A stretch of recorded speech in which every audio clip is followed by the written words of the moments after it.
it's Owen, and I'm doing another update to my travel journal about my travels through Africa. And today I'm going to be sharing about 3 kingdoms that I have visited, and I think what I'm going to share is going to be really interesting to you guys. The first kingdom is the Kingdom of Axum, based in Eastern Africa. The first fact about Axum is that it was originally a trade city, which then developed into a city-state, kind of like Washington, D.C., a city that considers itself a state.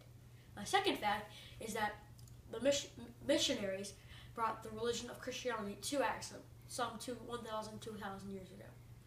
And my third and final fact about the Kingdom of Axum is that in the 7th century, the Arabs conquered Adulis, which basically shut down their trading system and then converted them to Muslim. The second kingdom I will share about is based in Central Africa, and it's called the Kingdom of Congo.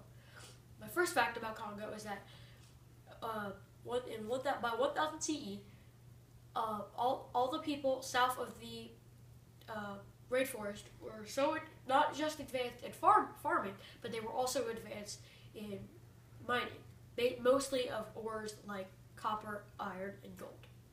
My second fact about Congo was that in around 1390, this is a hard name to pronounce. It is Lukini Luanibi united several small kingdoms into one big kingdom, forming the Kingdom of Congo, and he was named the first Mana Congo, which is basically their way of saying he's the king. And my third and final fact about the Kingdom of Congo was that when the Portuguese came, the Congan rulers developed big ties with the Portuguese rulers, not just through trade, but also through the adoption of Christianity. And my third and final kingdom is the Kingdom of Great Zimbabwe, which is based in Southern Africa. My first fact about Great Zimbabwe was that it was a result of the Bantu migration. My second fact is that wealth and trade and fur trade led to the rise of an elite group of leaders who led the Great Zimbabwe from the 11th to the 15th century.